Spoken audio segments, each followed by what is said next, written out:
दोस्तों, ये लोक कथा है असम की। वहां एक राजा थे, नाम था हरिचरण। राजा हरिचरण व उसकी रानी हर तरह की सुख सुविधा और वैभव होने के बावजूद हमेशा दुख में डूबे रहते थे। वजह थी उनका निस्संतान होना। यह जानकर कुछ ज्योतिषी राजा के पास आए तो रानी ने अनुरोध किया, हे राजन, इन ज्योतिषियों को अपना हाथ दिखाइए, शायद ये बता सकें कि हमारी संतान कब होगी। पुत्र हो या पुत्री, हमारे लिए तो दोनों ही खुशियां लाएंगे। रानी की बात मानकर राजा ने एक ज्योतिषी को अपना हाथ दिखाया तो उसने जो कहा उसे सुन राजा और व्यथित हो गया। रानी ने जब जानना चाहा कि उसके हाथ में क्या लिखा है तो वह बोला, मेरी प्रिय रानी, सुनो, लेकिन तुम भी दुखी हो जाओगी। हमारे यहां आने वाले समय में तो कोई संतान नहीं होने वाली, पर अगर कभी पुत्र हुआ तो अन्य राज्य हमारे अधीन हो जाएंगे, पर अगर पुत्री हुई तो हमारा राज्य दूसरों के अधीन हो जाएगा। हम बर्बाद हो जाएंगे। कुछ वर्ष बाद रानी गर्भवती हुई तो दोनों की खुशी का ठिकाना न रहा, लेकिन राजा ज्योतिषी की बताई बातें भूला न था। उसी समय राजा को कुछ हाथियों को पकड़ने के लिए दिरारा नामक स्थान पर जाना पड़ा और जाते समय वह रानी को कुछ हिदायतें देकर गया। मेरी प्रिय रानी, अगर तुम्हें पुत्र हुआ तो उसे तुम बहुत ही सावधानी से एक बैंगनी कागज में लपेट देना, पर अगर पुत्री हुई तो तुरंत उसे आंवल नाल और अन्य चीजों सहित जमीन में दबा देना। किसी को इस बात का पता नहीं चलना चाहिए। रानी ने कुछ दिनों बाद एक पुत्री को जन्म दिया जो अद्वितीय सुंदरी थी। उसे देखकर रानी की राजा का आदेश मानने की इच्छा नहीं हुई। उसने निश्चय किया कि चाहे जो हो जाए वह राजा से छिपाकर अपनी पुत्री का पालन पोषण करेगी।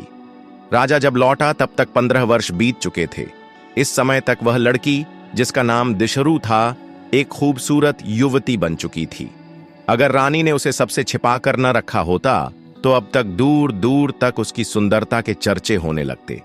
जब राजा वापस आया तो रानी ने कुछ इस तरह से उसका स्वागत किया, जब आप दूर दिरारा में थे और कोई भी मेरे पास न था, मैंने एक सुनहरी फूल को जन्म दिया, ऐसा फूल जो सबसे सुंदर है। हे राजन, मेरे स्वामी, मेरे प्रियतम। रानी की बात सुनकर राजा को लगा कि उसके यहां पुत्र का जन्म हुआ था। यह सुनकर वह बहुत प्रसन्न हुआ। रानी ने सारे प्रयत्न किए कि राजा और दिशरू एक दूसरे को कभी देखें नहीं, पर नियति में तो और कुछ लिखा था। राजा ने दिशरू को देख लिया और उसकी मानो सांसें ही रुक गईं। राजा को लगा क्यों ना इसे अपनी पत्नी बना लूं। राजा बोला, ऐसा सौंदर्य, इससे पहले इतनी रूपवती और गोरी लड़की मैंने पहले कभी नहीं देखी। राजा की उत्सुकता लगातार बढ़ती ही जा रही थी। वह बोला, हे अनुपम सुंदरी, मुझे बताओ कि तुम किसकी पुत्री हो। अगर मैं तुम्हारे गोरे हाथ थामना चाहूं तो क्या तुम मेरे पास आओगी? तभी दौड़ती हुई रानी वहां आई और उसने राजा के आगे एक पहेली रखी। राजन, मुझे बताओ कि अगर अपने ही हाथों से आप बैंगन का पौधा लगाते हो तो क्या फूल के साथ आप पौधे को भी खाना चाहोगे? राजा को समझ नहीं आया कि इस पहेली से उसका क्या संबंध है, पर चूंकि उसके सामने एक सुंदरी खड़ी थी और राजा का दिल उस पर आ गया था, तो उसे लगा कि उस सुंदरी को वह अपने मन की बात पहेली ही में बता देता है। वह बोला, हो रानी, जो तुम कह रही हो वह एकदम सही है, लेकिन जब अपने ही हाथों से जब आप किसी तुरई को बोते हो तो आप फल के साथ साथ उसकी पत्तियां भी खाते हो। रानी ने यह सुन पूछा, हे राजन, मुझे बताओ, अगर अपने हाथों से आपने मिर्ची बोई है तो क्या फूल के साथ आप पेड़ भी लेना चाहोगे? एक विजयी भाव से राजा बोला, जो तुमने कहा यह भी सच है, हे रानी, पर जब अपने ही हाथों से आप कद्दू बोते हो, आप फल के साथ साथ उसकी लताएं भी खाते हो। वह आगे बोला, पर मेरी रानी, मैं तो बस इस सुंदरी के रूप की प्रशंसा कर रहा हूं। यह इतनी सुंदर है कि यह मेरी रानी बनने लायक है। हे सुंदरी, तुम्हें इस बारे में क्या कहना है? लड़की की ओर देखते हुए राजा ने पूछा। रानी बोली, नहीं नहीं राजन, पर यह तो आपके मांस और रक्त का ही हिस्सा है। और ये कहते हुए गहन पीड़ा से रानी रोने लगी। तब जाकर राजा को पहेली का आशय समझ आया, पर तब तक तो बहुत देर हो चुकी थी।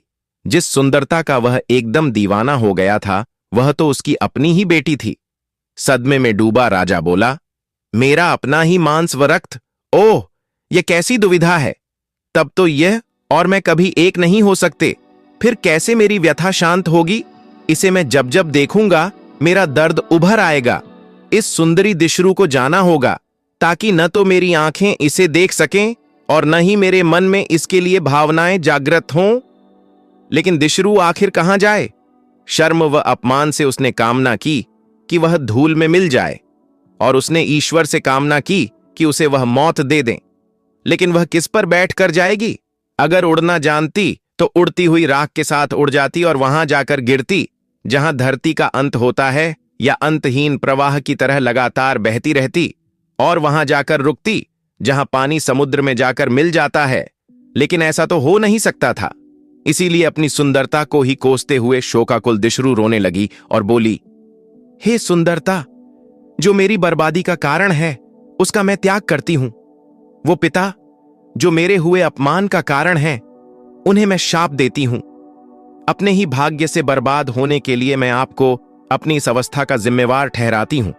मेरे जाने के बाद आपका सिंहासन छिन जाए। पिताजी, आज के बाद सुंदरता और आपका वंश एक दूसरे के लिए अजनबी के समान होंगे। आपका राजपाट भी समाप्त हो जाएगा।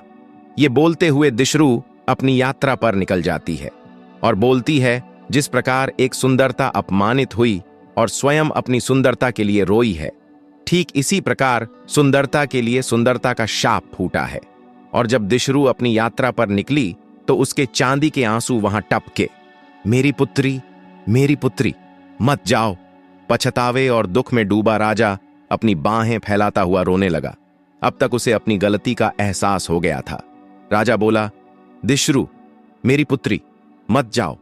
रानी भी रोने लगी और साथ में सारे नौकर, सारी प्रजा और यहां तक कि सारे पशु रोने लगे। रुक जाओ प्यारी दिशरू, रुक जाओ। उन्होंने प्रार्थना की, लेकिन दिशरू अब वहां नहीं रुक सकती थी। इस तरह वह सबसे दूर, वहां से बहुत दूर अकेली ही चली गई, और वह कहां गई किसी को नहीं पता। दुखी स्वर में सब उसे सुखी रहने की दुआएं देने लगे। उसकी पुण्यात्मा अब शांति से रहे, क्योंकि स्वर्ग से रानी उसे लाई थी। रानी की प्यारी बेटी वापस स्वर्ग में चली गई है। इन आखिरी शब्दों के साथ हम तुम्हें विदाई देते हैं। ये कहकर सब ने उसे विदा किया। कमेंट में बताएं दिशरू सही थी या गलत।